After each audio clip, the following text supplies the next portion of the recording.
Bazı insanlar öldüklerinde yalnızca ailelerini geride bırakırlar. Bazıları ise arkalarında bir millet bırakır. Manas da onlardan biriydi.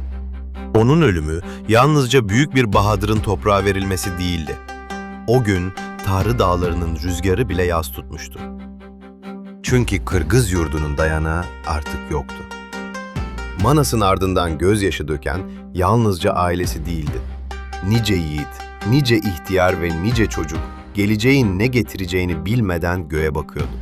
Fakat Bozkır'ın en karanlık günlerinde bile umut tamamen sönmezdi. Çünkü umut bazen bir orduda değil, henüz beşiğinde uyuyan tek bir çocukta yaşardı. O çocuk Semete'ydi. Babasının yüzünü hiç görmemişti. Onun sesini hiç duymamıştı. Fakat daha doğduğu gün omuzlarına bütün bir milletin geleceği yüklenmişti. Manas'ın düşmanları bunu herkesten iyi biliyordu. Onlar için tehlike artık ölmüş olan Manas değildi. Asıl tehlike bir gün büyüyecek olan oğluydu. Bu yüzden Talas'ta yalnızca bir iktidar kavgası başlamadı. Manas soyunu tamamen ortadan kaldıracak karanlık bir hesap da kurulmaya başlandı. Otağlarda gizli toplantılar yapıldı. Eski dost görünen bazı yüzler değişti. Sadakat yerini ihtirasa bıraktı. Kimi beyler kendi obasını düşünmeye başladı. Kimi ise Manas'ın adını bile unutturmak istiyordu. İşte o günlerde Kırgız yurdunun en ağır yükü ne bir beyin ne de bir savaşçının omzundaydı. O yük bir annenin omzundaydı. Kanıkey. Bir eş olarak yas tutmaya bile fırsat bulamamıştı. Çünkü artık gözyaşı dökmekten daha önemli bir görevi vardı. Manas'ın kanını yaşatmak. Semete'yi hayatta tutmak. Ve zamanı geldiğinde onu babasının bıraktığı mirasa ulaştırmak. Fakat bunun için yaşaması gerekiyordu. Çünkü Bozkır'da yeni bir av başlamıştı. Ve avlanan bir çocuktu. Manas'ın ardından geçen günler Talas'a huzur getirmedi. Bozkır'ın üzerine çöken sessizlik yaklaşan fırtınanın habercisiydi. Manas hayattayken sesini yükseltmeye cesaret edemeyen bazı beyler. Şimdi birer birer ortaya çıkıyordu. En başlarında ise Köböş vardı. O yalnızca iktidarı isteyen bir bey değildi. Kendi düzeninin Manas'ın kurduğu düzenden daha güçlü olacağına inanıyordu. Fakat bunun önünde aşılması gereken tek engel vardı. Manas'ın soyu. Çünkü Bozkır'ın töresini bilen herkes şunu çok iyi biliyordu. Bir Kaan ölse bile onun soyu yaşadığı sürece umut da yaşamaya devam ederdi. İşte bu yüzden hedef yalnızca Kanıkey değildi. Asıl hedef henüz kundakta yatan Semete'ydi. Kanıkey ise yaklaşan tehlikeyi herkesten önce hissetmişti. Manas'ın otağında dolaşan bakışlar değişmişti. Dost görünen bazı yüzlerde artık sadakat değil, ihtiras okunuyordu. Her geçen gün çember biraz daha daralıyordu. Sonunda beklenen haber geldi. Köböş, Kanıkey'i kendi otağına götürmek istiyordu. Bu yalnızca bir evlilik meselesi değildi. Manas'ın adını, soyunu ve bıraktığı mirası kendi hakimiyeti altına alma girişimiydi.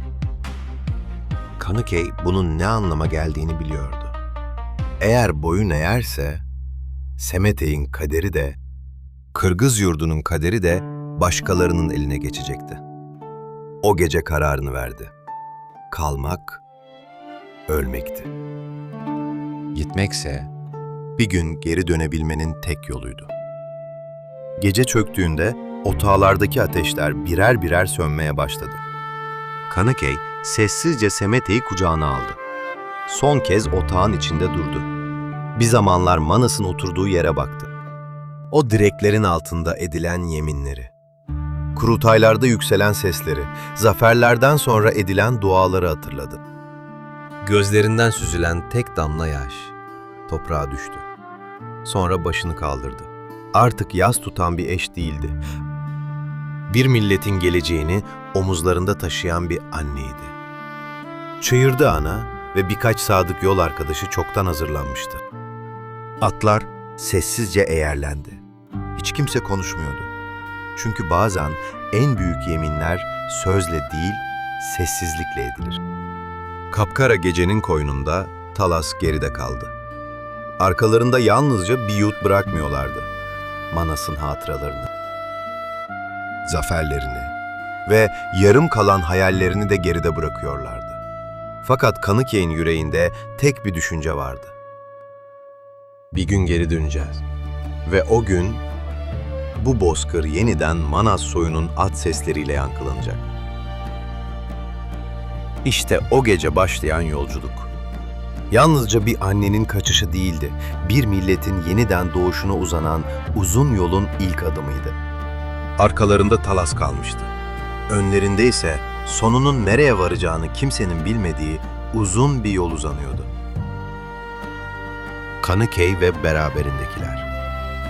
Artık yalnızca bir yolculuğa çıkmıyordu. Manas'ın emanetini geleceğe taşıyorlardı. Önlerinde aşılması gereken dağlar, geçilmesi gereken nehirler ve her an karşılarına çıkabilecek düşmanlar vardı. Artık hiçbir otağı onların değildi. Hiçbir ateş onları beklemiyordu. Bozkır'ın sonsuz yollarında tek sığınakları gökyüzüydü. Gündüzleri gözlerden uzak patikalarda ilerliyor. Geceleri ateş yakmadan konaklıyorlardı. Çünkü peşlerindeki tehlike henüz sona ermemişti. Manas'ın soyunu arayan gözler. Bozkır'ın dört bir yanına dağılmıştı. Kanıkey ise bütün yorgunluğuna rağmen umudunu bir an olsun kaybetmedi. Her gece Semete'yi kucağına alıyor. Sessizce ninniler söylüyordu. Fakat bunlar sıradan ninniler değildi. Her biri bir annenin duası, bir eşin vefası ve bir milletin geleceğine edilen yeminlerdi. Baban mazlumun kılıcıydı. Sözünden dönmeyen bir kağandı. Bir gün sen de onun adını yeniden bozkıra taşıyacaksın. Henüz konuşmayı bile bilmeyen Semetey, annesinin sözlerini anlamıyordu ama o ses onun ruhuna işliyordu. Günler haftaları, haftalar ayları kovaladı. Sonunda kafile Buhara topraklarına ulaştı. Burası Kanıkey'in baba yurduydu. Kemirhan kızını gözyaşları içinde karşıladı. Fakat bu kavuşmanın sevinci uzun sürmedi. Çünkü Kanıkey'in getirdiği haber yalnızca bir babanın değil, bütün Türk yurtlarının yüreğine ateş düşürdü. Manas artık yoktu. Temirhan torununu bağrına bastı. Kanıkey ise ondan yalnızca tek bir istekte bulundu. Kim olduğunu kimse bilmeyecek. Bu çocuk yaşayacak. Yaşayabilmesi için Manas'ın oğlu olduğunu kimse öğrenmeyecek. Ve böylece Semetey'in gerçek kimliği yıllar boyunca büyük bir sır olarak saklandı. Dışarıdan bakıldığında o yalnızca sıradan bir çocuktu. Fakat kader onun için bambaşka bir yol hazırlıyordu. Çünkü bazı çocuklar doğdukları gün büyümezler. Taşımak zorunda kaldıkları mirasla büyürler.